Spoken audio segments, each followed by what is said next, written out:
தேசிய மக்கள் சக்தியினுடைய யாழ் மாவட்ட பாராளுமன்ற உறுப்பினர்களுடைய அபத்தமான அரசியல் பேச்சுக்கள் தொடர்பாக ஒரு மூத்த அரசியல் செயற்பாட்டாளர் என்ற வகையில் சில கருத்துக்களை சொல்வதற்கு நான் கடமைப்பட்டுள்ளேன்.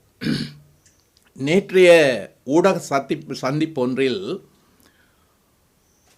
தேசிய மக்கள் சக்தியினுடைய பாராளுமன்ற உறுப்பினர் இளங்குமரன் அவர்கள் பல மோசமான கருத்துக்களை முன்வைத்திருப்பதை நான் வன்மையாக கண்டிக்கின்றேன். அவர் விடுதலை புலிகளை பற்றியும் அவர்களால் உருவாக்கப்பட்ட தமிழ் தேசிய கூட்டமைப்பை பற்றியும் மிக கீழ்த்தரமாக பேசியிருப்பதுடன் சாவகச்சேரி நகரசபை மற்றும் பிரதேச சபைகள் இரண்டையும் நாங்கள் கட்டாயம் வெற்றி கொள்வோம் என்ற வகையில் ஒரு நம்பிக்கையையும் வெளியிட்டிருப்பதை பார்க்கக்கூடியதாக இருக்கின்றது. இளங்குமரனுக்கு சில விடயங்களை நான் தெளிவுபடுத்த விரும்புகின்றேன். தென்மராட்சி மண் வீரம் செறிந்த மண், தமிழ் பற்றும் இனப்பற்றும் மிகுந்த மக்களை கொண்ட மண். அது பற்றி உங்களுக்கு தெரிந்திருக்க வாய்ப்பில்லை. யுத்தத்துக்கு முன்னர் இந்த தென்மராட்சி மக்கள் என்றுமே தோல்வி காணாத வி.என். நவரத்னம் அவர்களையும் அதன் பின்னர் ஏழைகளின் தோழனாக இந்த மண்ணுக்காக தனது உயிரை அர்ப்பணித்த மாமனிதன் ரவிராஜையும் தலைவனாக கொண்டு வாழ்ந்த மண் இது. தென்மராட்சி என்பது மறவர் ஆட்சி, தென்பகுதி மறவர் ஆட்சி என்ற ஒரு பிரதேசம். இந்த பிரதேசத்தில் மக்கள் எப்பொழுதுமே இனப்பற்றும் மொழிப்பற்றும் மிகுந்தவர்களாக இருக்கின்றார்கள். அவர்கள் ஒருபோதும் விலை போவதில்லை, போனதும் கிடையாது. இது உங்களை போன்றவர்களுக்கு தெரிந்திருக்க நியாயமில்லை. எங்களுடைய வரலாற்றில் அது எப்பொழுதுமே உங்களை போன்ற சில தரகர்கள் இருந்து வந்திருக்கின்றார்கள் என்பது உண்மை. உங்களை போன்ற தரகர்களும் உங்களுக்கு தரகு வேலை செய்பவர்களும் சிலர் இருப்பதை கொண்டு தமிழ் மக்களை அவர்களைப் போல நீங்கள் நினைத்துவிடக்கூடாது. தென்மராட்சியின் 2 சபைகளையும் நீங்கள் கைப்பற்றுவதாக கூறியிருக்கின்றீர்கள். நான் உங்களுக்கு ஒரு சவாலை விடுகின்றேன். இந்த 2 சபைகளையும் நீங்கள் கைப்பற்றினீர்கள் என்று சொன்னால் நான் இந்த அரசியல் பேசுவதில் இருந்து ஒதுங்கிக் கொள்கின்றேன். நான் மட்டுமல்ல, எங்கள் பிரதேசத்தில் தமிழ் தேசிய கட்சிகளில் அரசியல் செய்பவர்கள் கூட நிச்சயமாக ஒதுங்கிக் கொள்ள தயாராக இருக்கின்றார்கள் என்ற விடயத்தை நான் உங்களுக்கு சொல்லுகிறேன். ஆனால் அந்த 2 சபைகளையும் நீங்கள் கைப்பற்றாவிட்டால் நீங்கள் உங்கள் பாராளுமன்ற உறுப்பினர் பதவியை வேண்டாம். அது உங்களுக்கு தேசிய லொத்தரில் கிடைத்த ஒன்று. இந்த 5 வருடங்கள் முடிந்தால் அதை அனுபவித்து விட்டு போங்கள். ஆனால் அதன் பின்னர் அரசியல் பேசக்கூடாது. நீங்கள் அந்த அரசியல் பேசுவதில் இருந்து ஒதுங்கி இருக்க வேண்டும் என்று கேட்கின்றேன். நீங்கள் அந்த சபைகளை கைப்பற்றாவிட்டால் அதிலிருந்து ஒதுங்கி இருங்கள். நீங்கள் கைப்பற்றினால் நாங்கள் எல்லோரும் அரசியலில் இருந்து ஒதுங்கிக் கொள்கின்றோம். இந்த சவாலை நீங்கள் ஏற்க தயாரா? அதுக்கு மேலாக இந்த தென்மராட்சி மக்களுடன் ஒரு பொது வழியில் உங்களை நான் விவாதத்துக்கு அழைக்கின்றேன். விடுதலை புலிகள், தமிழ் தேசிய கூட்டமைப்பு, எங்களுடைய அரசியல், எங்கள் தலைவர்களை பற்றி நாங்கள் கதைப்போம். உங்கள் ஏவிபியினுடைய என்பிபியினுடைய விடயங்களை நாங்கள் விவாதிப்போம். மக்கள் முன் எங்கள் தென்மராட்சி மக்கள் முன் விவாதிக்க நான் தயாராக இருக்கின்றேன். அன்றாபுரத்திலேயோ கம்பகாவிலே இருந்து கொண்டு வருகின்ற மக்களை போன்று அல்ல. எங்கள் மண்ணில் உள்ள மக்களின் முன்னால் விவாதத்துக்கு நீங்கள் தயார் என்றால் நானும் தயாராக இருக்கின்றேன். இந்த தென்மராட்சி மண் ஒருபோதும் விலை போனதில்லை. அணைக்கும் அடி சறுக்கும் என்ற வகையில் சென்ற தேர்தலில் எங்கள் மக்களில் ஏற்பட்ட சில சலனங்களின் காரணமாக தப்பி பிழைத்த மூஞ்சூறுகள் நீங்கள். விளக்குமாறை கொண்டு செல்ல விரும்பினீர்கள் என்று சொன்னால் நீங்கள் அழிந்து போவீர்கள். விடுதலை புலிகளை பற்றியும் தமிழ் தேசிய கூட்டமைப்பை பற்றியும் கதைப்பதற்கு இளங்குமரனுக்கு என்ன அருகதை இருக்கின்றது? எங்கோ காற்றில் அடித்த காற்றில் எம்பியாக வந்த உனக்கு நிச்சயமாக அந்த அருகதை இல்லை. தரகு வேலை பார்க்க வந்தால் தரகு வேலையை பார்த்துவிட்டு அதன் மூலமான நன்மைகளை பெற்றுவிட்டு போக வேண்டியதுதான். எங்கள் மக்கள் உரிமைகள், எங்கள் மக்களினுடைய அரசியல் அபிலாசைகள், இவை பற்றி கதைப்பதற்கு இளங்கோவனுக்கு எந்த தகுதியும் இல்லை. இந்த மண் எவ்வளவோ தியாகங்களை செய்த மண், அது தெரிந்திருக்க முடியாது. இப்பொழுது துயிலும் இல்லமாக இருக்கின்ற இல்லங்கள் முன்னர் மாவீரர் மயனமாக இருந்தது. காலையில் ஒரு பொறுப்பாளர் யுத்தத்தில் வீரச்சாவடைந்த வித்துடல்களை எரிப்பதற்காக லொரியில் விறகுகளை கொண்டு பறித்துவிட்டு கொடியாமம் மாவீரர் மயத்தில் பறித்துவிட்டு செல்கின்றார். அந்த இடத்தில் சொல்கின்றார், சார், சில வேளைகளில் இந்த விறகில் முதல் நான் தான் வித்துடலாக படுத்திருப்பனோ தெரியாது. மாலையில் அவன் கூறியவாறே அந்த வித்துடல் அவன் கொண்டு வந்த விறகில் தகனமாகின்றது. இது ஆயிரம் தியாகங்கள் செய்த மண் இது. எத்தனையோ தளபதிகள், உலகம் போல்கின்ற தளபதிகளை தந்த மண் இது. விடுதலை புலிகள் தமிழ் தேசிய கூட்டமைப்பை உருவாக்கினார்கள். அதனூடாக தமிழ் மக்களை ஒன்று திரண்டார்கள் என்பதை நீங்கள் விளங்கிக் கொள்ள வேண்டும். எங்கள் அரசியல்வாதிகள் விட்ட சில தவறுகள காரணமாக விடுதலை புலிகளையோ அவர்கள் உருவாக்கிய தமிழ் தேசிய கூட்டமைப்பையோ ஏளனம் செய்வதற்கு இளங்குமரன் என்ற உங்களுக்கு எந்த தகுதியும் இல்லை. நீங்கள் முந்தநாள் பெய்த மழைக்கு நேற்று முளைத்த காளான்கள், கோரை புட்கள். இந்த மண்ணில் தளபதிகளும் பாராளுமன்ற உறுப்பினர்களும் விரிச்சங்களாக இருந்து எங்களை மக்களுக்கு வழிகாட்டி இருக்கின்றார்கள். நீங்கள் இங்கே தரகு வேலை, பௌத்த சிங்கள பேரினவாதத்துக்கு தரகு வேலை செய்ய வந்தவர்கள், அந்த தரகு வேலையை செய்துவிட்டு போங்கள். அதுவே உங்களுடைய காலமாக இருக்கட்டும்.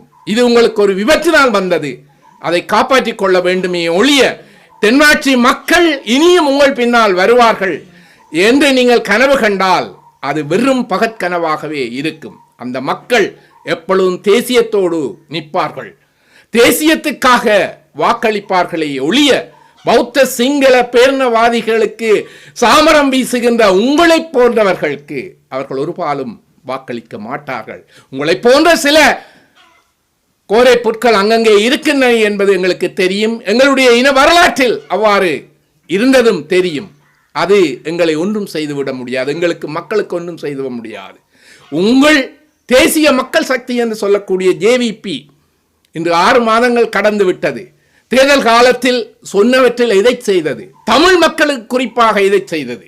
பயங்கரவாத தடைச்சட்டத்தை நீக்குவோம் என்றார்கள், நீக்கினார்களா? இன்னும் அதில் கைது செய்கிற தொடர்கின்றது, அது நீக்க முடியாது என்று சொல்கிறார்கள். அரசியல் கைதிகளை விடுவிப்போம் என்று சொன்னார்கள், விடுவித்தார்களா? அரசியல் கைதிகளே இல்லை என்கின்றார்கள். இந்த தமிழ் மக்கள் போராடுகின்ற இந்த பட்டதாரிகளுக்கு வேலை கொடுப்போம் என்று வாக்கு சேகரித்தீர்களே, யாராவது வேலை கொடுத்தீர்களா? அல்லது ஆக்கிரமிக்கப்படுகின்ற நிலங்களை விடுவித்தீர்களா? இப்பொழுதும் தையிட்டியில் உங்கள் காலத்தில் புதிய கட்டணம் கட்டி திறக்கப்படுகின்றது. இதற்கு என்ன சொல்ல போகிறீர்கள்? தேர்தல் காலத்தில் சில வீதிகளை திறப்பதாக நாடகம் ஆடுகிறீர்களே, வீதிகள் எதற்காக? மக்கள் தங்கள் வாழ்விடங்களுக்கு செல்வதற்காக, வீதிகளை பயன்படுத்தி அன்றாட கர்மங்களை செய்வதற்காக. ஆனால் அந்த வீதியால் போக வேண்டும், அவர்களுடைய சொந்த இடங்களுக்கு போகக்கூடாது, வீதியில் நிப்பாட்டக்கூடாது, நடந்து போகக்கூடாது. என்னையா நாடகம் இது? ஒரு ஒன்றுக்கு வந்தாலும் நிற்க முடியாத ஒரு வீதி திறப்பு என்றால் இது என்ன நாடகம்? யாருக்காக? இந்த நாடகங்கள் எல்லாவற்றையும் மக்கள் அறிவார்கள். நீங்கள் எல்லோரையும் எல்லா காலத்திலும் ஏமாற்ற முடியாது என்பதை மனதில் கொள்ளுங்கள். நிச்சயமாக தென்னாட்சி மக்கள் உட்பட எங்கள் தமிழ் மக்கள் இம்முறை இந்த உள்ளூராட்சி தேர்தலில் உங்கள் எல்லோருக்குமே ஒரு பாடம் புகட்டுவார்கள். அதை நீங்கள் தெளிவாக விளங்கிக் கொள்ள வேண்டும். மீண்டும் என்னுடைய சவாலை உங்கள் முன் வைக்கின்றேன். ஒன்று, நீங்கள் இந்த தென்னாட்சி 2 சபைகளையும் ஆட்சியை கைப்பற்றி விட்டீர்கள் என்று சொன்னால் நாங்கள் அரசியல் இருந்து ஒதுங்கிக் கொள்கிறோம். இல்லை என்றால் நீங்கள் அரசியல் இருந்து ஒதுங்கிக் கொள்ள வேண்டும். இனி எதிர்காலத்தில் அரசியல் பேச்சு என்று இவ்வாறு பிதற்றல் பேச்சுகள் பேசி இதண்ட வேண்டாம். இந்த இதண்டுகின்ற விஷயம் எல்லாம் எங்கள் மக்களுக்கு எப்போ எல்லாம் தெரிந்த விடயம்தான். இந்த இதண்டுவதை விட்டுவிட்டு நீங்கள் தரவேலை பாருங்கள். இரண்டாவது சவால், முடிந்தால் தென்மாட்சி மக்களின் முன் பகிரங்க விவாதத்துக்கு உங்களை அழைக்கின்றேன். முடிந்தால் வாருங்கள், உங்கள் யாரையாவது கூட்டி வாருங்கள். நாங்கள் மக்களுக்கு தெளிவுபடுத்துவோம். ஏவிபி எப்படியானது, தமிழ் தேசிய தலைவர்கள் எப்படியானவர்கள், விடுதலை புலிகள் எப்படியானவர்கள் என்பதை நாங்கள் விவாதிக்க தயாராக இருக்கின்றோம். நன்றி. தேசிய மக்கள் சக்தியின் யாழ்ப்பாண மாவட்ட பாராளுமன்ற உறுப்பினர்களின் கருத்துக்கள் அபத்தமானது என தென்மராட்சியின் சிவில் சமூக செயற்பாட்டாளர் கந்தையா அருந்தபாலன் குற்றஞ்சாட்டினார். யாழ்ப்பாணம் சாவகச்சேரியில் உள்ள அவரது இல்லத்தில் இன்று இடம்பெற்ற ஊடக சந்திப்பில் கருத்து தெரிவிக்கும் போதே கந்தையா அருந்தபாலன் இதனை தெரிவித்தார். வெளிவடக்கு மற்றும் பெலாலி பகுதி, வாசவலான் பகுதிகளில் உள்ள தமது காணிகளை விடுவிக்குமாறு கோரி காணி உரிமையாளர்கள் இன்றைய தினம் வசாவலான் சந்தியில் ஊடக சந்திப்பை நடத்தினர். இதன்போது ஊடக சந்திப்பில் பங்கேற்றவர்களை அச்சுறுத்தும் வகையில் போலீசார் மற்றும் போலீஸ் புலனாய்வாளர்கள் செயற்பட்டிருந்தனர். அனைவருக்கும் வணக்கம். நாங்கள் இன்றைக்கு வெள்ளி வடக்கு காணிகள் விடுவிப்பு அமையத்திலிருந்து நாங்கள் ஒரு கவலை ஈர்ப்புக்காக இந்த ப்ரெஸ் மீட்டை வச்சிருக்கிறோம். இன்றைக்கு எங்களுடைய ஜனாதிபதி அனுரகுமார் திசாநாயக்க அவர்கள் யாழ்ப்பாணத்துக்கு வருகை தர இருக்கிறார். இன்றைக்கு நாங்கள் வசாவலான் சந்தியிலிருந்து அவருக்கு ஒரு கருத்தை தெரிவிக்க இங்கே வந்திருக்கிறோம். முக்கியமாக இந்த பகுதியில் உங்களுக்கு அனைவருக்கும் தெரியும், கிட்டத்தட்ட 3000 ஏக்கர் காணிகள் இதுவரைக்கும் விற்கப்படாமல் இருக்கின்றது. அவர் ஜனாதிபதி அவர்கள் அவருடைய பிரச்சாரத்தின் போதும் தேசிய மக்கள் சக்தி அவர்களுடைய இதில் சொல்லியிருந்தாங்க, கட்டாயம் இந்த காணிகள் எல்லாவற்றையும் மக்களுக்கு விடுவித்து தருவேன் என்று சொல்லி. இதுவரைக்கும் அது விடுவிக்கப்படவில்லை. அவர் இன்றைக்கு வருகிறார். மறுபடியும் அவருக்கு இதை ஞாபகப்படுத்துவதற்காக ஒரு மக்களுடைய கருத்தையும் அத்தோடு அவர்களுக்கு ஒரு மகஜரையும் தயாரித்து இங்கே கிட்டத்தட்ட 3000 ஏக்கர் காணி கிட்டத்தட்ட 35 வருட காலமாக இராணுவத்தின் கைவசமே இன்னும் இருக்கின்றது. இது யுத்தம் முடிந்து 15 வருட காலமாகிவிட்டது. முக்கியமாக இந்த நாட்டில் ஒரு சுபிட்சமான ஒரு சமாதானமான ஒரு நல்ல எதிர்காலம் பெற வேண்டும் என்று அனைவரும் நாங்கள் எதிர்பார்க்கிறோம். அதுக்கு மிக முக்கியமான ஒரு விடயமாக இந்த காணி விடுவிப்பு இருக்குது என்பதை நாங்கள் அவர்களுக்கு ஞாபகப்படுத்த விரும்புகின்றோம். இன்னும் பல ஆயிரம் மக்கள் தங்களுடைய காணிகளை சந்தோஷமாக அனுபவிக்க முடியாத இடத்தில் இருக்கின்றார்கள். 2018ஆம் ஆண்டு விடுவிக்கப்பட்ட காணிகள் கூட இதுவரைக்கும் முழுமையாக விடுவிக்கப்படவில்லை. இங்கேயும் பாதை மட்டுமே திறக்கப்பட்டிருக்கிறதை ஒழிய மக்களுக்கு அவருடைய காணியை அனுபவிக்கிறதுக்கான சந்தர்ப்பம் இல்லாமல் இருக்குது. மயிலட்டி துறைமுகம் இன்றைக்கும் மீனவர் மக்களுக்கும் கொடுக்கப்படவில்லை, அவர்களுக்கு பயன்பாட்டுக்கு இல்லாமல் இருக்கு. பாதைகள் இன்னும் பல பாதைகள், இந்த பாதை அதாவது தெல்லிப்பளை அச்சுவேலி பாதை மெப்பிலிருந்தே அளிக்கப்பட்ட பாதையாக இருக்கிறது. இதெல்லாத்தையும் மாற்றப்பட்டால் தான் உண்மையான ஒரு சரியான சமாதானத்தை ஏற்படுத்தலாம், நல்லிணக்கத்தை ஏற்படுத்தலாம். தையிட்டி போன்ற இடங்களில் காணிகள் அபகரிக்கப்பட்டு இந்த நிலப்பாடு எல்லாருக்கும் தெரியும். இதெல்லாம் மாற்றம் பெற வேண்டும் என்று நாங்கள் இந்த கவலை ஈர்ப்பை இந்த ப்ரெஸ் மூலமாக தெரிவிக்க விரும்புகின்றோம். என்னுடைய பெயர் ஜெகநாதன், நான் ஆசிரியர். நாங்கள் பலாலியை பூர்வீகமாக கொண்ட நாங்கள் இன்றைய தினம் இந்த இதில் ஒரு ஊடக சந்திப்பு இடம்பெறுவதை நாங்கள் கேள்விப்பட்டு இந்த இடத்துக்கு வந்திருக்கிறோம். உண்மையிலே இந்த காணி விடுவிப்பு, பாத விடுவிப்பு தொடர்பாக இளங்கோவன் சேராக்கள் அந்த எடுக்கிற முயற்சிகளுக்கு நாங்கள் பாராட்டு தெரிவிக்கிறோம், வரவேற்கிறோம். அவர்கள் ஆளுநரை சந்திக்கிறது பல செயற்பாடுகளை செய்திருந்தார்கள். இன்றைய தினம் இந்த இடத்தில் ஒரு இவ்வாறான ஒரு சம்பவம் நடைபெறுகிறது என்பதை கேள்விப்பட்டு நாங்கள் இந்த இடத்துக்கு வந்திருக்கிறோம். உண்மையில் இதில் 2500 கிட்ட ஏக்கர் காணிகள் விடுவிக்கப்பட இருக்கிறது. இன்னும் பல பாதைகளும் விடுவிக்கப்பட இருக்கிறது. இது உண்மையான நடந்த சில விடயங்களை நாங்கள் தெரிந்து கொள்ள வேண்டும். இது ஒரு உயர் பாதுகாப்பு வலயம். 35 வருடங்களாக மேலாக திறக்கப்படாத பாதை திறக்கப்பட்டிருக்கிறது. இதில் நடந்த விடயங்களை நாங்கள் மக்களுக்கு தெரியப்படுத்த வேண்டிய தேவை இருக்கிறது. தேர்தலுக்கு முதல்ல பிமல் ரட்நாயக்க சார் அவர்கள் சந்திரசேகரம் ஐயாவுடைய, நாங்கள் கட்சி சார்பாக எந்த கட்சியும் சார்பானவர்கள் இல்லை, பலாலி வடக்கு மாதா கோயிலுக்கு வந்தபோது நாங்கள் மிகவும் ஆணித்தரமாக வேண்டின இந்த பாதையை விடுவிக்க வேண்டும், காணிகள் விடுவிக்கப்பட வேண்டும் என்று நாங்கள் தெரிவித்தோம். அப்போது அவர் இராணுவ தளபதியை சந்தித்து விட்டு வந்து எங்களோடு கலந்து கொண்டிருந்தார். அவரை வட்ட மேசையாக போட்டு எங்களோட பிரச்சனைகளை கேட்டு நாங்கள் அந்த பிரச்சனைகளை சரியாக தெளிவாக சொல்லியிருந்தோம். 90ஆம் ஆண்டு நாங்கள் எதுவுமே எடுக்காமல் விட்டுட்டு ஓடி போனாங்கள் அன்று சொல்லியிருந்தோம். இந்த 10ஆம் தேதி 4ஆம் மாதம் இந்த பாதை எந்த விதமான ஒரு பெரிய ஆடம்பரமும் இல்லாமல் இந்த பாதை திறக்கப்பட்டது. அந்த பாதை திறக்கிறதுக்கு முதல்ல மீண்டும் விமல் ரட்நாயக சார் அவர்களும் பாதுகாப்பு செயலாளர் விமானப்படையினுடைய அதிகாரியும் பலாலி இராணுவ தளபதியோடு கதைத்து அந்த பாதுகாப்புக்கு தொடர்பானவர்களோடு கதைத்து இந்த பாதையை விடுவிக்கிறதால பாதுகாப்பு பிரச்சனை எதுவும் இருக்காண்டு இராணுவத்தினுடைய பாதுகாப்பு பொறுப்பானவர்களிடம் கேட்டபோது பரவாயில்லை, இப்பொழுது பகல் வேளையிலே அதை செல்வதற்கு இராணுவம் உண்மையில் அந்த இராணுவ தளபதி முன் வந்து அதை சொல்லியிருந்தார். ஒரு மகஜர் கொடுக்கறதுக்கு கோயிலுக்கு பெர்மிஷன் எடுக்க இந்த சிவன் கோயிலுக்கு போன ஒரு ஆளுக்கு சொல்லியிருக்கிறார், நீர் நாளைக்கு உங்களோட வீட்டை அந்த பாதையால் நீர் போகலாமன்று. அவ்வாறு ஒரு மனமாற்றம் வந்திருக்கிறது. இந்த அரசியல் கட்சிகள் இந்த நிச்சயமாக அவர்களுக்கு தான் இந்த பொறுப்பு இருக்கிறது. நாங்கள் ஜனாதிபதி வந்தபோதும் மாவட்ட ஒருங்கிணைப்பு குழு கூட்டத்திலே மகஜர் கொடுத்திருக்கிறோம். ஹரணி அமரசூரி அவர்கள் ஏழாலைக்கு வந்தபோது சந்தித்திருக்கிறோம். தையட்டியிலே கதைத்திருக்கிறோம். இவ்வாறு எங்களுடைய பிரச்சனைகள் விமான நிலையத்து காணி விஸ்தரிப்பு காணி தேவையில்லை என்ற விஷயம், விமான நிலையத்தினுடைய வீதியினுடைய நீளம் மக்களாக அரசியல்வாதிகள் செய்ய வேண்டியது அவர்கள் செய்கிறார்கள். இதில் நிறைய விடயங்கள் இருக்கிற நாங்கள் யாரோட முரண்பட இங்கு வரவில்லை. மக்கள் மிக தெளிவாக தெளிவுபடுத்தியிருந்தோம். அந்த விளைவாக முதல் இந்த வசாவளான் பாடசாலையில் இந்த வீதி விடுவிக்கப்பட்டது தேர்தலுக்கு முன்பு. அதே போல 10ஆம் தேதி 4ஆம் மாதம் இந்த பாதை உண்மையில் நான் நினைக்கிறேன் அமெரிக்க ஜனாதிபதி ட்ரம்மால் கூட முடியாது. இவ்வளவு ஒரு பாதுகாப்பு மத்தியில் எந்தவித முகாம்களும் அகற்றாமல் இந்த பாதை இப்போது சாத்தியமில்லை. அவர்கள் இந்த வழிவடக்கிலே காணி விடுவிக்கப்பட்டிருக்கிறது 243 ஏக்கர். ஆனால் இதுவரைக்கும் எந்த அரசியல்வாதிகளும் பாராளுமன்றத்தில் அதை கதைச்சு அதை விடுவிக்கிறதுக்கு அவர்கள் கதைக்கவில்லை. நாங்கள் இவர்களை குறை சொல்லவில்லை. அங்கே நாங்கள் மக்கள் அதை தேடி போய் ஆராயிற போது தங்களுக்கு 1,80,00,000 ரூபா நிதி தேவை என்றிருந்தார்கள். பட்ஜெட்டில் ஒதுக்கப்பட்டிருக்கிறது. ஆகவே நாங்கள் கேட்டோம் 80 லட்சம் ரூபாய் இப்போ கொடுக்கப்பட்டிருக்கு சொல்லப்பட்டிருக்கிறது. இன்னும் அவர்கள் எடுக்கவில்லை. அதை நாங்கள் இராணுவத்தோடும் ஏனையவர்களோடும் கதைக்கிற போது அவர் சொல்கிறார், அந்த அதில் இருக்கிற 2-3 இராணுவ முகாமையும் எடுத்து வீதிக்கு இங்கால கொண்டு வராக்க எங்களுக்கு கட்டிடம் இல்லை, இதை இப்போ கட்ட முடியாமல் இருக்குது, இது நாங்கள் வெளி மாவட்டங்களுக்கு காட்டுவோம். சில விஷயங்களை நாங்களும் விளங்கிக் கொள்ள வேண்டும். இல்லை நாங்கள் இராணுவத்துக்கு சார்பாகவும் கதைக்கவில்லை. நடைமுறை சாத்தியம் அதை எடுக்கிறதுக்கு அவர்களுக்கு காசு 80 லட்சம் ஒதுக்கப்பட்டிருக்கு. அதை எடுத்து திருப்பியும் இந்த பலாலி நடுவுக்குள்ளாலே அந்த பாதையை அந்த வேலியை போட்டால் திருப்பியும் அதை கொடுங்க வேண்டும்.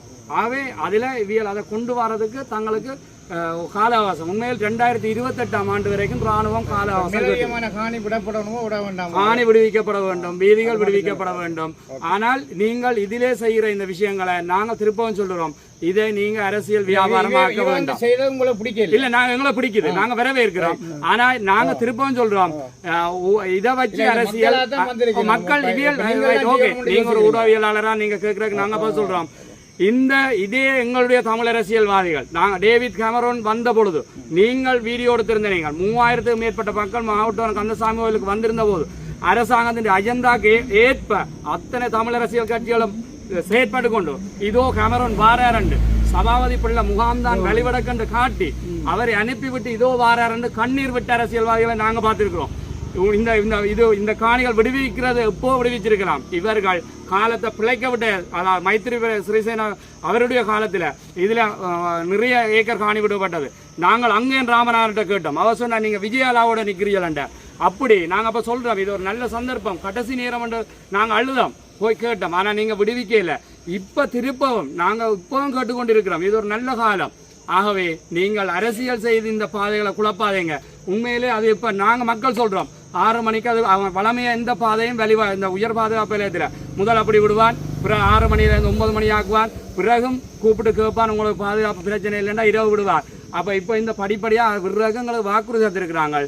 நாங்கள் திருப்ப நாங்கள் கேட்குறோம், இவைய குழப்பம் வரையே இல்லை. நாங்கள் இவையோட சேர்ந்து நாங்கள் ஆளுநரை எல்லாம் சந்திச்சிருக்கிறோம். நாங்கள் சொல்கிறோம், இந்த இடத்துல இராணுவத்தை சீண்டியோ நாங்கள் நேரடியாக சொல்கிறோம், நாங்கள் இராணுவம் சார்பாக இல்லை அரசியல், நீங்கள் வந்து சீண்டி அரசியல் செய்ய வேண்டாம். இதை நீங்கள் ப்ரெஸ் கிளப்பில் வச்சிருக்கலாம், இல்லை ஜனாதிபதி வாரார் அங்கே வச்சிருக்கலாம். ஆனால் இங்கே வந்து நீங்கள் இந்த பாதையை பூட்டினா நாங்கள் மக்கள் எதிர்த்து போராடுவோம். அது யாராக இருந்தாலும் போராடுவோம். ஏனென்றா எங்களுக்கு இந்த வழிகள் தெரியும். எங்களை நீங்கள் இதுவரைக்கு இந்த அரசியல்வாதிகள் சரியாக செயற்பட்டிருந்தா இந்த பாதை எங்களை வடிவாக தெரியும். இந்த விமான நிலையம் பாதை மாற்றி இருக்கிறீர்கள், மக்களுடைய காணிக்குள்ள கொண்டு போய் நீங்க டாக்ஸிலே போட்டிருக்கிறீங்க.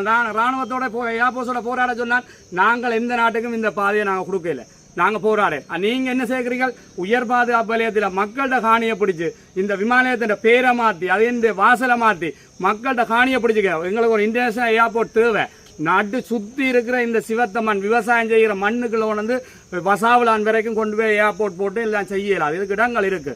விளங்குதா? இப்போ நீங்கள் ஒவ்வொரு இந்தியாவினுடைய ஒவ்வொரு கம்பெனிக்கு காணியை சுவீகரிக்கிறாங்க நிற்கிறீங்க. மக்களை பேக்காட்டி இங்கே பிறக்காத பிள்ளைகள் வயசு போனவர்களை ஏமாற்றி காணியை சுவீகரிக்கிறாங்க. இங்கே இருக்கிற பொறுப்பு வாய்ந்த அதிகாரிகள் எல்லாரும் செயற்பட்டு கொண்டிருக்கிறோம்ன்றதை நாங்கள் தெளிவாக விளங்கியிருக்கிறோம். அதுக்கு நாங்கள் எப்போதும் விட மாட்டோம். இதில் பிரச்சனை இல்லை, எங்களுக்கு இது விடாட்டாலும் பரவாயில்லை. ஆனால் இவ்வாறான சதிகள் ஆனால் மக்களுக்கு எதிராக நீங்கள் செய்வினமாக இருந்தால் நான் கடைசி மாட்டேன். உண்மையாக இந்த விமான நிலையத்தில் இவியல் இந்த பாதை மாற்றினது, விமானத்தின் பேர் மாற்றினது, வழிவடக்கு காணி மக்கள்கிட்ட காணியை நீங்கள் இந்த இந்திய அரசாங்கத்துக்கு கொடுத்துருக்கிறீங்க. அந்த உரிமத்தை கொடுத்துருக்கிறீங்க. அவன் எப்பவும் வரலாம் போகலாம். விளங்குதா? இன்டர்நேஷனல் ஏர்போர்ட் விடுங்க வாப்பா. துபாய்க்கு ஒரு 6 மாதம் தாரம் ஒரு துபாய்க்கு ஒரு ஃப்ளைட் விடுங்க வாப்பா. இல்லை, ஆகவே நீங்கள் இப்போ என்ன செய்கிறீங்களா? இந்த மக்கள் துன்பப்படுறதுக்கு இவ்வளோ காணிகள் அவன் நாங்கள் கேட்டுக்கொண்டு தான் இருக்கிறோம். நாங்கள் போராடி கொண்டு ஒவ்வொரு முறையும் போராடுறோம்.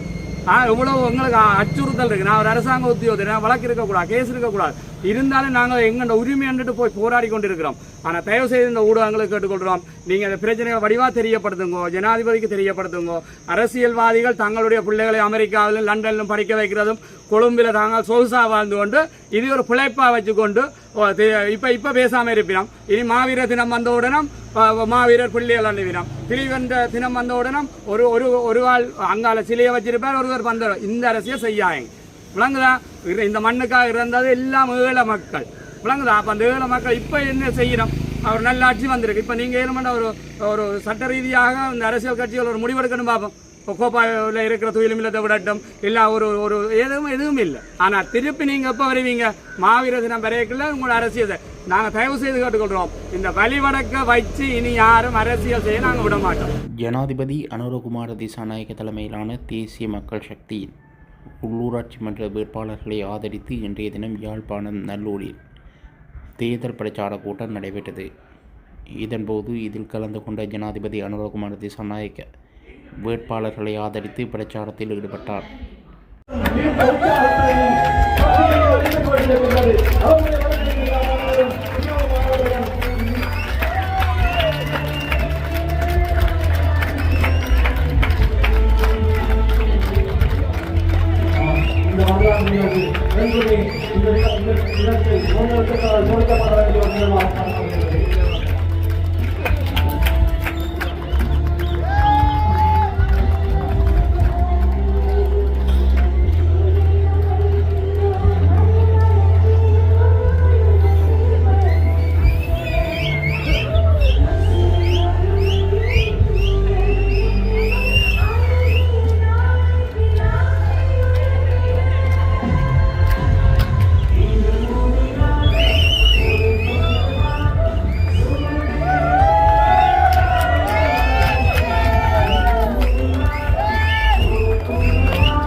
වේදිකාවේ ඉන්නවා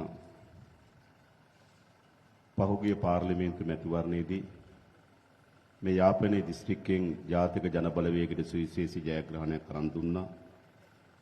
එම ජයග්‍රහණය නියෝජනය කරමින් අපේ ડોක්ටර්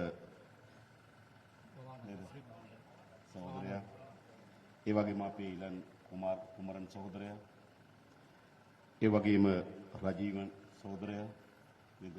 අපි පාර්ලිමේන්තු දැන් නියෝජනය කරනවා ඒ සියලු දෙනාගෙනුත් இந்த மேடையில் அமர்ந்து கொண்டிருக்கின்ற தேசிய மக்கள் சக்திக்கு போன பொது தேர்தலின் போது மாபெரும் வெற்றியை எடுத்து தந்த மக்கள் பிரதிநிதிகளாக இருக்கின்ற தோழர் பவானந்த ராஜா அவர்களே, இளன் குமரன் அவர்களே, ரஜீவன் அவர்களே.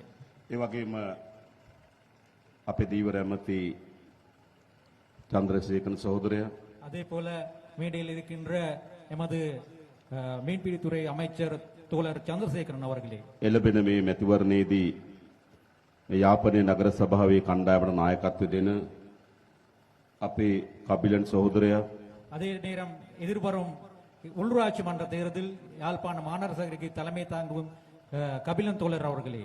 අපේ සහෝදරයන් සහෝදරවරුන් සියලු දෙනාගෙන් අවසරයි. சகோதர சகோதரிமார்களே, எல்லோருக்கும் வணக்கம். සහභාගී වෙලා ඉන්න ආදරණීය අම්මලා තාත්තලා සහෝදර සහෝදරයන් ඔබ සියලු දෙනාගෙනුත් අවසරයි. இந்த இடத்தில் கூடியிருக்கின்ற தாய்மார்களே, தந்தைமார்களே, உங்கள் அனைவருக்கும் வணக்கம். මගේ කතාව පරිවර්තනය කරනවා දිගු කාලන අපේ මිතුරෙක් වන ස්වාමිනාදන් විමල් සහෝදරයා. මේ සහෝදරයාගෙනුත් අවසරයි. என்னுடைய மொழிபெயர்க்கும் என்னுடைய நீண்ட காலத்தின் நண்பன் சாமிநாதன் விமல் அவர்களுக்கும் வணக்கம். විශේෂයෙන්ම මම පළමු කොටම තමුන්නාන්සලට ස්තුති වනවා. ගිය සැරේ පාර්ලිමේන්තු මැතිවරණයේදී ඓතිහාසික ප්‍රතිඵලයක් මේ යාපනයේ දිස්ත්‍රික්කය ජාතික ජනබලවේගයේ ජයග්‍රහණය කරලා ලබා දීමට තමුන්නාන්සලා මැදිහත් වීම පිළිබඳව முதலாவதாக நான் உங்களுக்கு நன்றி தெரிவித்திருக்கின்றேன். போன பொது தேர்தலின் போது தேசிய மக்கள் சக்திக்கு நீங்கள் வழங்கிய பெரும் வெற்றிக்காக. සාමාන්‍යයෙන් අපේ රටේ ඡන්ද වලින් කරපු දේ තමයි ජනතාව බෙදපු එක. பொதுவாகவே இலங்கையில தேர்தலூடாக செய்யப்பட்டது மக்களை பிரிக்கப்பட்டமைதான். උතුර ජනතාව දෙමළ පක්ෂ තෝරනවා, නැගෙනහිර ජනතාව මුස්ලිම් පක්ෂ තෝරනවා, දකුණු ජනතාව සිංහල පක්ෂ තෝරනවා. ඒක තමයි ඉතිහාසය. வரலாற்றில் என்ன நடந்ததுண்டா, வடக்கு மக்கள் தமிழ் கட்சிகளை தெரிவு செய்கிறார்கள், கிழக்கு மக்கள் முஸ்லிம் கட்சிகளை தெரிவு செய்கிறார்கள், தென்னிலங்கை மக்கள் வந்து சிங்கள கட்சிகளை தெரிவு செய்கிறார்கள். ඒකෙන් උනේ හැම ඡන්දයකදීම අපේ රටේ ජනතාව බෙදෙන එක. அதன் ஊடாக என்ன நடந்ததுண்டா, எல்லா தேர்தலையும் எங்கள் மக்களே பிரிக்கப்படுவதாக தான் அமைந்தது. හැබැයි පහුගිය මහමැතිවරණදී මොකද්ද සිද්ධ වුනේ? ஆனால் கடந்த பொது தேர்தலின் போது என்ன நடந்தது? උතුර ජනතාවත්, දකුණු ජනතාවත්, නැගෙනහිර ජනතාවත්, සිංහල දෙමළ මුස්ලිම් සියලු ජනතාව තේරුවේ ජාතික ජනබලවේගය. ஆனால் கடந்த தேர்தலில் என்ன நடந்தது என்றால், வடக்கு மக்கள், தெற்கு மக்கள், கிழக்கு மக்கள், சிங்கள மக்கள், தமிழ் மக்கள், முஸ்லிம் மக்கள் எல்லோரும் தெரிவு செய்யப்பட்டது தேசிய மக்கள் சக்தியை. වෙනද ඡන්දවල ජනතාව බෙදෙනවා. அடுத்து முதல் நடந்த தேர்தலின் போது மக்கள் பிரிந்து சென்றார்கள், பிளவுபட்டார்கள். ගිය සැරේදී ඡන්දෙදී ජනතාව එකතු වුණා. போன தேர்தலில் போது மக்கள் ஒன்றுபட்டார்கள். එකතුණු අපි ආයේ බෙදෙනවද? அப்படி ஒன்றுபட்ட நாங்கள் மீண்டும் பிரிந்து செல்வோமா? අපිට බෙදෙන්න ඕනද? நாங்கள் அப்படி பிரிந்து கொள்ள வேண்டிய நிலையில் இருக்கணுமா? අපිට වෙන් වෙන්න ඕනද? நாங்கள் பிரிந்து செல்ல வேணுமா? අපිට ගහමරා ගන්න ඕනද? நாங்கள் அடிபட வேணுமா? අපේ එකිනෙකා කෙරෙහි සැකෙන් ජීවත් වෙන්න ඕනද? நாங்கள் பரஸ்பரமாக சந்தேகத்துடன் வாழ வேண்டுமா? එහෙම රටක් අපිට ඕනේ නෑ. அப்படியான ஒரு நாடு எங்களுக்கு தேவை. ජාතික ජනබලවේගය தேசிய மக்கள் சக்தி මේ රට ගොඩනගන්නේ இந்த நாட்டை සිංහල கட்டியமைக்கப்படுவது දෙමළ මුස්ලිම් අපි කවුරුත් சிங்கள தமிழ் முஸ்லிம் நாங்கள் எல்லோரும் එකට சேர்ந்து ජීවත් වෙන, ஒன்றாக வாழ்கின்ற, එකට මියදෙන ஒன்றாக இருந்து போகின்ற එකම මාතෘ භූමියක් ලෙස ஒரே தாயகத்தை கொண்டவர்களாக මේ රටේ සෑම පුරවැසියෙකුටම இந்த நாட்டில் இருக்கிற சகல සමාන பிரஜைகளுக்கும் අයිතිවාසිකම් ලැබෙන சம உரிமைகள் கிடைக்கக்கூடிய සාධාරණ රටක් ගොඩනැගීමයි. நியாயமான ஒரு நாட்டை, சாதாரண நாட்டை உருவாக்குவதற்காக එහෙම රටක් ඕන නේද අපිට? அந்த அவ்வாறான ஒரு நாட்டு எங்களுக்கு தேவையா? අපි සැකයෙන් ඉඳලා තියෙනවා. நாங்கள் சந்தேகத்திட்டு இருந்து අපි கொண்டுள்ளோம், වෛරයෙන් ඉඳලා තියෙනවා. நாங்கள் பகைமையுடன் இருந்து கொண்டுள்ளோம், අපි යුද්ධ කරගෙන තියෙනවා. நாங்கள் போர் புரிந்துள்ளோம். මොකද අපිට ඉතුරු වෙලා තිබෙන්නේ? கடைசியா என்ன எங்களுக்கு கிடைத்துள்ளது? මොකද්ද ඉතුරුනේ? என்ன கடைசியாக මා மிஞ்சது? විනාශයට ලක් වුණු උතුරු පළාතක්, மிகவும் அழிவை நோக்கி சென்று கொண்ட ஒரு வடக்கு பிரதேசம், දරුවා අහිමි වූ දෙමව්පියන්, பிள்ளைகள் இழந்து போன தாய்மார்கள், ඥාතීන් අහිමි වූ ඥාතීන්, உறவினர்கள் இழந்தவர்கள், මිතුරන් අහිමි වූ අය நண்பர்களை இழந்தவர்கள், සියල්ල අපිට අහිමි වුණා. இது எல்லாம் நாங்கள் அழிந்தவர்களாக தான் இருக்கிறோம். උතුරෙත් දකුණෙත් දෙකේ මේක සිද්ධ වුණා. வடக்கிலும் தெற்கிலும் இது நிலவிதான் நடந்தது. අපිට අවශ්‍යතාවය එහෙම යුගයක්. අපිට எங்களுக்கு அவ்வாறான ஒரு காலம் திரும்பி தேவையா? අපිට ඕනද එහෙම ගහගන්න? அப்படி அவ்வாறான நாங்கள் சண்டை பிடிக்க வேணுமா? දැන් ඒක අපි අවසන් කරන්න ඕන. இப்ப நாங்கள் அதனை முடிவுக்கு கொண்டு வர வேணும். අපේ પરම්පරා යුද්ධ කරගත්තා. எங்களுடைய தலைமுறையை போர் புரிந்தோம், අපේ પરම්පරා ගහගත්තා. எங்களை சண்டை பிடித்தோம். හැබැයි අපි මොකද කරන්න ඕන? ஆனால் நாங்கள் இனி என்ன செய்ய අපේ வேண்டும்? දරුවන්ගේ પરම්පරාවට எங்களுடைய பிள்ளைகளுடைய பரம்பரை යුද්ධ කරගන්න නැති රටක්, போர் புரியாத ஒரு நாடு, ගහගන්න නැති රටක්, சண்டை பிடிக்காத ஒரு நாடு, එකට සමගින් ජීවත් වෙන රටක්, ஒற்றுமையாக வாழ்கின்ற ஒரு நாடு, ජාතික ජනබලවේගයේ මේ ආණ්ඩුව ගොඩනගන බවට මම තමුන්නාන්සල සහතික அந்த කරනවා. ஒரு நாடு தேசிய மக்கள் சக்தி உருவாக்கும் என்பதை நாங்கள் உறுதியாக கூறுகிறேன். තවදුරටත් අපේ රටේ ජාතිවාදය නැහැ. இனிமேலும் இந்த நாட்டில் இனவாதம் இல்லை.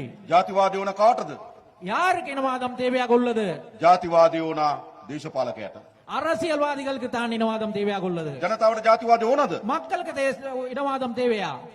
තමුන්නාන්සලා දන්නවා உங்களுக்கு தெரியும், තිස්ස විහාර කේන්ද්‍ර කරගෙන ප්‍රශ්නයක් තියෙනවා. திஸ்ஸபியாரை மையமாக கொண்டு ஒரு பிரச்சனை உள்ளது. මම පහුගියදා පාර්ලිමේන්තු උපදේශකාර සභාවේදී කිව්වා நான் சமீபத்தில் நடந்த நாடாளுமன்ற ஆலோசனை குழு கூட்டத்தில் கூறினேன், තිස්ස විහාරේ ප්‍රශ්නේ විසඳන්න ලේසි.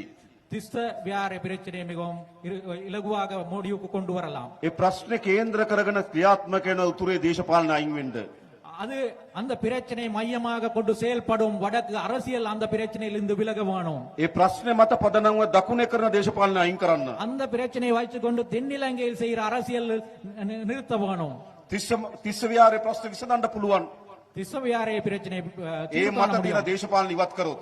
அதன் மீது தங்கியுள்ள அரசியலை நீக்குவதும் ஊடாகத்தான் அந்த පන්සලේ හාමුදුරන් වහන්සේ அந்த வியாரையில் இருக்க பௌத்த එම ගමේ ජීවත් වෙන පුරවැසියන් அந்த ஊரில் வாழ்கின்ற பிரஜைகள், අපේ නාග විහාරේ හාමුදුරන් වහන්සේ எமது நாகவியாரில் இருக்க பௌத்த பிக்கும் அவர்கள் එකතුණුත් විසඳන්න පුළුවන්. அவர்கள் சேர்ந்தா இந்த பிரச்சனை විසඳන්න නොදෙන්න කවුද? இதுக்கு வேண்டிய யார்? කවුද? யார் දේශපාලකයා. யார் இதனை தடுக்கின்றது? ඒගොල්ලන්ට ආපහු වන ජාතිවාදය. அவர்களுக்கு மீண்டும் இனவாதம் தேவை. අපි ආණ්ඩුවක් ලෙස කිසි විටක நாங்கள் அரசாங்கம் என்ற வகையில் කිසිදු ஒருபோதும் පළාතක ජනතාවගේ எந்த ஒரு பிரதேசத்து மக்களுடைய අයිතිවාසිකම් මුදුරගන්න, உரிமைகளை பறிக்கிறதுக்காக, උරුමයන් නුදුරගන්න உரிமைகளை பறித்தெடுக்கிறதுக்காக කිසිසේත්ම කටයුතු කරන්නේ නැහැ. ஒருபோதும் செயல்பட மாட்டோம். මේ රටේ කොතනක පුරාවස්තුවක් හම්බුණත්, இந்த நாட்டில் எந்த இடத்தில் உள்ள தொல்பொருளியல் காணக்கூடியதாக මේ රටේ இருந்தாலும், කොතනක ஐතිහාසික නටබුන් හම්බුණත්, இந்த நாட்டில் எந்த இடத்தில் கடந்த காலத்து சார்ந்த எச்சங்களை காணக்கூடியதாக இருந்தாலும் අපි ඒවා සිංහලද දෙමළද මුස්ලිම්ද කියලාද බලන්න ඕන. நாங்கள் அது சிங்களமா தமிழ்மா முஸ்லிமா என்றா பார்க்க வேண்டுமா? ඒක වැරදි. அது தவறானது. ඒ පුරාවස්තුව දිහා අපි බලන්න ඕන. அந்த தொல்பொருள்களை நாங்க பார்க்க வேண்டியது, ඒ ஐතිහාසික නටබුන් දෙස බලන්න ඕන. அது வரலாற்று ரீதியான ஒரு எச்சங்களாகத்தான் ඒක අපේ රටේම උරුමයන්. அது எமது நாட்டின் மரபுரிமையாகத்தான் හැබැයි நாங்கள் අද பார்க்க මොකද வேண்டும். වෙමින් තිබෙන්නේ? ஆனால் இந்த என்ன நடந்து கொண்டுள்ளது? පුරාවස්තුවක් මත වුණාම, ஒரு இடத்திலிருந்து ஒரு தொல்பொருளை காணக்கூடியதாக இருந்தால், ஐතිහාසික නටබුන් මත වුණාම வரலாற்று ரீதியான இடங்களில் இருந்து வரலாற்றியான பொருட்கள் காணக்கூடியதாக ඒක இருந்தால் සිංහලද කියලා හොයනවා. அது சிங்களமாக இருக்குமா என்று ඒක சொல்றதா? දෙමළද කියලා அது හොයනවා. தமிழமாக இருக்கிறதா என்று ඒක பார்க்கிறார். හින්දුද කියලා හොයනවා. அது ஹிந்துவா இருக்கிறதா என்று ඒක பார்க்கிறார். බෞද්ධ ආගමද කියලා அது හොයනවා. பௌத்தது என்று பார்க்கிறார். දැන් අපි හොයන්නේ මොකද්ද? நாங்கள் என்ன එදා தேடுகின்றோம்? අපේ රටේ කොහොමද තිබුණේ? ஆனால் நாங்க என்ன தேட வேண்டும்? அது ඒ උරුමයන්ගෙන් පෙන්වන්නේ මොකද්ද? எங்க நாடு அந்த காலத்தில் என்ன ඒ மாதிரி අපි ආරක්ෂා இருந்தது? කරගන්න ඕන. அது என்ன மாதிரி இருந்தது? අනාගත நாங்கள் அதை පරම්පරාව பார்க்க රැකලා දෙන්න ඕන. அடுத்த வரும் தலைமுறைக்கு அதனை பாதுகாக்க வேண்டும் என்று தான் நாங்கள் பார்க்கிறது. ජාතිවාදියා බලන්න එහෙම නෙවෙයි. ஆனால் இனவாதி அப்படி பார்க்கிறது இல்லை. ඒක හින්දුද? இது ஹிந்துவாக இருக்கா? ඒක බෞද්ධද? அது பௌத்தமா இருக்கா? ඒ තමයි ජාතිවාදියාගේ ස්වභාවය. அதுதான் இனவாதியுடைய නිසා சுபாவம். මේගොල්ලන්ට ඕන වී තිබෙන්නේ කුමක්ද? எனவே அவர்களுக்கு என்ன தேவையாக உள்ளது? ජාතිවාදී කණ්ඩායම් වලට இனவாத குழுக்களுக்கு என்ன தேவையாக உள்ளது? ඒගොල්ලෝ පරාජයටපත් වුණා. அவர்கள் தோல்வி அடைந்தார்கள். ජනතාව ප්‍රතික්ෂේප කරා. மக்களால் அவர்கள் நிராகரிக்கப்பட்டார்கள். යලි මොකද්ද වෙමින් තිබෙන්නේ? இனி என்ன நடந்து கொண்டுள்ளது? එම ජාතිවාදය මත அந்த இனவாதத்தை එම ජාතිවාදය කේන්ද්‍ර කරගෙන அந்த இனவாதத்தை மையமாக යලි கொண்டு අපේ රටේ ගැටුම් හදන්න උත්සාහ කරනවා. மீண்டும் இந்த நாட்டிலே முரண்பாடுகளை தோற்றுவிக்க මම முயற்சிக்கிறார்கள். ඔබට එකක් කියන්නම්. நான் உங்களுக்கு இது ஒரு விடயத்தை මොන கொடுக்கின்றேன். වේශයෙන් எந்த ஒரு வேடத்தில் මොන வந்தாலும் ආකාරයෙන් எந்த விதத்தில் வந்தாலும் යලි ජාතිවාදය නැගිටින්න උත්සාහ කරොත් இந்த நாட்டில் இனவாதத்தை தலை தூக்க ඒ முயற்சித்தால் පරාජයට පත් කරන්න அதனை தோற்கடிக்கிறதுக்கு ජාතික ජනබලවේගයේ ආණ්ඩුව தேசிய மக்கள் சக்தியுடைய அரசாங்கம் ගත හැකි හැම පියවරක්ම ගන්න බව මම තමුන්නාසලට කියනවා. எடுக்கக்கூடிய ஆகக்கூடிய எல்லா நடவடிக்கைகளும் ஜாதி எடுப்பேன் வாரியம் என்பதை சரி. நாங்கள் கூறுகிறோம். நாங்கள் இனவாதத்தை தூண்டிவிட மாட்டோம். අපේ ජාතික සමගිය අවශ්‍යයි. எங்களுக்கு தேவையது இன ஒற்றுமை. මම දන්නවා මේ යාපනයේ ජනතාව எனக்கு தெரியும் இந்த யாழ்ப்பாண மக்கள் පාරම්පරික දේශපාලන නායකයෝ හිටියා. அப்ப பரம்பரையாக அரசியல் செய்த தலைவர்கள் இருந்தார்கள். පාරම්පරික පක්ෂ තිබුණා. பரம்பரையாக நான் வந்த அரசியல் கட்சிகள் இருந்தது. 1949 හදපු ෆෙඩරල් පක්ෂය තිබුණා. 1949ஆம் ஆண்டுல உருவாக்கப்பட்ட பெரல் கட்சி இருந்தது. දෙමළ විශාල නායකයන් නියෝජනය කරමු TLF තිබුණා. தமிழ் அரசியல் கட்சி பெரிய அரசியல் தலைவர்களை பிரதிநிதித்துவப்படுத்தி දෙමළ කොංග්‍රසය තිබුණා. தமிழ் காங்கிரஸ் இருந்தது. මේ විශාල පක්ෂ තියද්දි இந்த பெரும் கட்சிகள் இருந்தும் போது මහා கூட, නායකයෝ ඉද්දි பெரும் தலைவர்கள் இருக்கும் போது கூட තමුන්නාසලා අපිව තෝරාගත්තා. நீங்கள் எங்களை தெரிவு செய்து අපේ கொண்டிருக்கிறீர்கள். කුමරන්ව තෝරාගත්තා. எங்களுடைய இளன்குமரன் தோழரை தெரிவு අපේ கொண்டிருக்கிறீர்கள். රජීව තෝරාගත්තා. எங்களுடைய ரஜீவன் தோழரை தெரிவு கொண்டிருக்கிறீர்கள். අපේ දොස්තර සහෝදරයා තෝරාගත්තා. எங்களுடைய மருத்துவர் பவனராஜ தோழரை தெரிவு කලු கொண்டிருக்கிறீர்கள். තේරීමක්. அது ஒரு நல்ல தெரிவு. හැමදාම තේරුවේ කවුද? இதுக்கு முதல் என்ன எவரே தெரிவு செய்தார்? පැරණි පක්ෂ වලින් பழைய கட்சிகள் இருந்து தான் පැරණි தெரிவு செய்தார். නායකයෝ. பழைய தலைவர்களை தான் தெரிவு මේ සැරේ செய்தார். තමුන්නාසලා ஆனால் போன தேர்தலின் போது ජාතික நீங்கள் ජනබලවේගයට ඡන්ද දීලා தேசிய மக்கள் சக்திக்கு வாக்களித்து අලුත් කණ්ඩායමක් නියෝජිතයට තෝරාගත්තා. புதிய ஒரு அணியை நீங்கள் உங்களுடைய பிரதிநிதிகளாக தெரிவு செய்தீர்கள். තමුන්නාසලා අපි කරේ විශ්වාස තබුවා. நீங்கள் எங்கள் மீது நம்பிக்கை வச்ச நீங்கள். මම එක සහතිකයක් දෙන්නම්. நான் ஒரு உறுதிமொழியை මොන வழங்குகின்றேன். දුෂ්කර තත්වයෙන් යටතේ හරි எந்த ஒரு கடினமான நிலைமையின் கீழ் තමුන්නාසලා අපි කරේ තබන ලද සහතිකය நீங்கள் எங்கள் மீது வைத்த நம்பிக்கை අප කරේ තිබෙන විශ්වාසය எங்கள் மீதான நம்பிக்கை කිසිසේත්ම බිඳින්න ඉඩ නොදෙන බව මම සහතික කරනවා. எந்த விதத்திலும் முறியடிக்கிறதுக்கு விட மாட்டோம் என்பதை நான் உறுதியாக கூற விரும்புகின்றேன். ඒ වගේම අපිව විශ්වාස කරලා அதே போல எங்களை நம்பி තමුන්නාසලා நீங்கள் විසඳා ගැනීම සඳහා අපේක්ෂා කරන ප්‍රශ්න තියෙනවා. உங்கள் தீர்வு காண முயற்சிக்கின்ற பிரச்சனைகள் உள்ளது. ඒවා අපි විසඳනවා. நாங்கள் அந்த பிரச்சனைகள் මොන මොන தீர்க்கிறோம். විදිය ලේබල් ගහන්න හැදුවත් எந்த வகையான முத்திரை குத்துறதுக்கு මොන முயற்சித்தாலும் මොන ආකාරයෙන් අපිට විරුද්ධතාවය දක්වන්න උත්සාහ කරා ජාතිවාදී කණ්ඩායම් இனவாத குழுக்கள் எந்தெந்த வகையில் எங்கள் மீது அப்படி எதிர்ப்புகளை நொபியவ. காட்ட முயற்சித்தாலும் அப்படி நாங்கள் நொபியவ. நாங்கள் அச்சமின்றி තමුන්නාසලගේ අයිතිවාසිකම් உங்களுடைய உரிமைகளை ජාතික සමගිය සඳහා ගත යුතු ක්‍රියාමාර්ග தேசிய ஒற்றுமைக்காக எடுக்கக்கூடிய நடவடிக்கைகள் සියල්ල ගන්න බවට මම සහතික කරනවා. எல்லாம் எடுப்பேன் என்பதை நான் உறுதியாக கூறுகின்றேன். මම එකින් එක කියන්නම්. நான் ஒன்றொன்றாக கூற விரும்புகின்றேன். පළමු කොටම முதலாவதாக ආරක්ෂක හේතුන් මත பாதுகாப்பு காரணங்களுக்காக ජනතාවට අයිති ඉඩම් மக்களுக்குரிய காணிகள் පවරගෙන තිබෙනවා. எடுத்துக்கொண்டு வரப்பட்டுள்ளது. දැන් යුද්ධයක් නැහැ. தற்போது போர் ஒன்று இல்லை. අපිට කාට හරි කියන්න පුළුවන් යුද්ධ තිබෙන වෙලාවදී අවශ්‍ය වුණා කියලා. போர் இருந்த காலத்தில் அது நடந்தது என்று சொல்ல තව දුරටත් இனிமேலும் ආරක්ෂක හේතුන්යයි කියා මුවා වෙමින් ஆனால் பாதுகாப்பு காரணங்களுக்கு லேபிள் காட்டிக்கொண்டு ජනතාවගේ ඉඩම් மக்களுடைய காணிகளை ආණ්ඩුව අතේ තියාගෙන ඉන්න අයිතියක් නැහැ. அரசாங்கத்து வச்சுக்கொள்ள இருக்கிறதுக்கு අපි உரிமை இல்லை. නිදහස් කළාගේ හැම ඉඩමක්ම விடுவிக்கக்கூடிய எல்லா காணிகளையும் තමුන්නාසලට නිදහස් කරලා දෙනවා. உங்களுக்காக நாங்கள் விடுவித்து தருகின்றோம். පදිංචි වෙන්න வசிக்கிறதுக்காக වගා කරන්න விவசாயம் අපි செய்யறதுக்காக දෙනවා. நாங்கள் கொடுக்கின்றோம். අපි වැඩ කරන්නේ நாங்கள் வேலை செய்யறது යුද්ධයක් එයි කියලා බලාගෙන නෙවෙයි. இன்னும் ஒரு போர் வரும் என்ற எதிர்பார்ப்பில் நாங்கள் வேலை செய்யறது අනිත් இல்லை. නායක වැඩ කරේ ஆனால் ஏனைய தலைவர்கள் வேலை செய்தது මේ අල්ලගත් ඉඩම් තියෙන්න ඕන. இந்த பிடிக்கப்பட்ட காணிகள் இருக்க வேணும். ආය යුද්ධයක් එයි. மீண்டும் ஒரு மறுபடியும் ஒரு මේ போர் வரும் අල්ලගත් என்பது. ඉඩම් හමුදා කඳුරු තියෙන්න ඕන. இந்த எடுத்துக்கொண்ட இடங்கள்ல ராணுவம் ஆயுத இருக்க வேண்டும். இயற்கை. மீண்டும் ஒரு போர் வரும் என்று. හැබැයි අපි වැඩ කරන්නේ நாங்கள் வேலை செய்யறது அப்படி இல்ல. යුද්ධයක් එයි කියලා හිතාගෙන නෙවෙයි. போர் வரும் என்று நினைச்சல் යුද්ධයෙන් එක නතර කරන්න තමයි ජාතික ජනබලවේගය වැඩ කරන්නේ. நாங்கள் தேசிய மக்கள் சக்தி வேலை செய்யறது போர் உருவாக்கம் இருக்கிற நிலைமையை தடுக்கிறதுக்காக. ඒකයි ආණ්ඩුක වගකීම. அதுதான் அரசாங்கத்தின் ඒ கடமை. විතරක් නෙවෙයි. அது மட்டுமல்ல, අපි දන්නවා මේ පළාත් තුළ இந்த பிரதேசங்கள் எங்களுக்கு தெரியும் විශාල පාරවල් ප්‍රමාණයක් වහලා තිබුණා. பெரும் பாதைகள் மூடப்பட்டுள்ள. අපි පියවරෙන් පියවර நாங்கள் படிப்படியாக ඒ පාරවල් அந்த வீதிகளை යලි විවෘත කරනවා. மீண்டும் திறந்துපட்டுக் கொள்ளுள்ளது. තමුන්නාසල් නිදහසේ කටයුතු කරන්න. உங்களால் சுதந்திரமாக செயல்படக்கூடியதாக. මේ විතරක් නෙවෙයි කොළඹත් පාරවල් වහලා තිබ්බා. அது மாத்திரமில்லை, இந்த பிரதேசத்து மாத்திரமில்லை, கலம்புலேயும் பாதைகள் மூடிதான் இருந்தது. ජනාධිපති මන්දිරය ඉස්සරහා පාර වහලා තිබ්බේ. ஜனாதிபதி மந்திரிக்கு முன்னால் இருந்த வீதி අරලියගහ மூடப்பட்டது. මන්දිරය ඉස්සරහා පාර වහලා තිබ්බේ. அரளியா மந்திரி என்ற இடத்தில் உள்ள பாதையை கூடித்தான் இருந்தது. අපි ඒ පාරවල් උත්තරිය நாங்கள் அந்த வீதிகளையும் திறந்தோம். ජනාධිපති අගමැති මන්දිරය ඉස්සරහා පාරවල් අරින්න පුළුවන් නම් ஜனாதிபதி மந்திரிக்கு முன்னால் அரளிகா மந்திரிக்கு முன்னால் உள்ள வீதிகளை திறக்கக்கூடியதாக இருந்தால் යාපනයේ පාරවල් වහගෙන ඉන්න අයිතියක් නැහැ. யாழ்ப்பாணத்தில் இருக்க பாதைகளை மூடிக்கொண்டிருக்கிறதுக்கு ஒரு உரிமை இல்லையா? அப்படியான සාමකාමීත්වයට යලි යථා තත්ත්වෙට මේ යාපනයේ ගිනවා. மீண்டும் இயல்பான நிலைக்கு நாங்கள் யாழ்ப்பாணத்தை கொண்டு வருகிறோம். යුද්ධ ඉතිහාසය, போர் வரலாற்றுக்குள் අමීර ඉතිහාසය, அந்த கசப்பான අපි வரலாற்று අමතක කළ යුතු ඉතිහාසය. அந்த நாங்கள் மறக்க வேண்டிய අපි නැවත නැවත එක පාරන්න. மீண்டும் மீண்டும் அதை நாங்கள் නැවත නැවත தொடர்ந்து- ඒ තත්ත්වය ඇති වෙන්න ඉඩ දෙන්නේ නැහැ. மீண்டும் மீண்டும் அந்த நிலையை ඒක අපි உருவாக்க කළ යුතුයි. அது நாங்கள் செய்ய வேணும். මම දන්නවා අතුරුදහන් වූ දරුවන් පිළිබඳ ප්‍රශ්නයක් තිබෙන බව. காணாமல் போன ஆக்களுடைய பிள்ளைகள் අපි தொடர்பாக හැකි තරම් தெரிந்திருக்கிறது. උත්සාහ කරනවා. நாங்கள் இயலுமான அளவுக்கு முயற்சிக்கின்றோம். ඔබගේ දරුවා உங்களுடைய பிள்ளை ආණ්ඩුවට බාර දුන්නා නම්, அரசாங்கத்திடம் ஒப்படைக்கப்பட்டதாக පොලිස් இருக்கிறது. ස්ථානයකට බාර දුන්නා නම්, போலீஸ் நிலையத்தின் மீது හමුදා ஒப்படைக்கப்பட்டதாக කඳවුරකට බාර දුන්නා නම්, ராணுவ மீது ඒ දරුවට මොකද වුනේ කියලා அந்த பிள்ளைக்கு என்ன நடந்தது என்பதை සොයා බැලිය යුතුයි. நாங்கள் தேடி பார்க்க வேணும். ඒක වගකීම් සහිත රජයක වගකීමක්. அதுதான் பொறுப்புள்ள அரசாங்கத்தின் கடமை. මම දන්නවා අතුරුදහන් වූ දෙමව්පියන්ගේ වේදනාව. பிள்ளைகள் காணாமல் போன தாய்மார்கள் தந்தைமார்களுடைய வேதனை எனக்கு தெரியும். සාමාන්‍ය කෙනෙක් මිය ගියපුවාම ஒரு சாதாரண ஒருவர் இறந்து போன අපි பிறகு දේහය දකිනවා. அவருடைய உடலை நாங்கள் අපි காணக்கூடியதாக අවසන් වතාවත් කරනවා. அவர்களுக்காக இறுதி கிரியைகள் நாங்கள் අපි மேற்கொள்வோம். විසින් ඔසවා ගිහිලා භූමි දාන කරනවා. நாங்களே கொண்டு போயிட்டு அவருக்கான அடக்கம் අපිම செய்றோம். සතියක් දෙකක් කඳුළු හලනවා. நாங்களே ஒரு கிழமை 2 கிழமை அவருக்காக ටික கண்ணீர் වෙලාවක කාලයකදී අපි සුවපත් වෙනවා. கொஞ்ச காலம் போக பொழுது நாங்கள் ஆறுதல் அடைகிறோம். හැබැයි දරුවෙක් අතුරුදහන් වුණාම එහෙම නෙවෙයි. ஆனால் ஒரு பிள்ளை காணாமல் போனால் நிலைமை නැවත அப்படி இல்லை. නැවත අම්මා හිතනවා ජීවත් වෙනවද? அந்த பிள்ளை வாழ்வோடு இருக்கிறாரோ என்ற කොහේ ඇද්ද? இருக்கிறார். எங்க இருக்கிறாரா என்ற தாய் විශාල கேட்கிறார். වේදනාවක්. அது ஒரு பெரும் வேதனை. මම දන්නවා ඒක. அது எனக்கு தெரியும். මගේ ඥාති සහෝදරයත් අතුරුදහන් වුණා.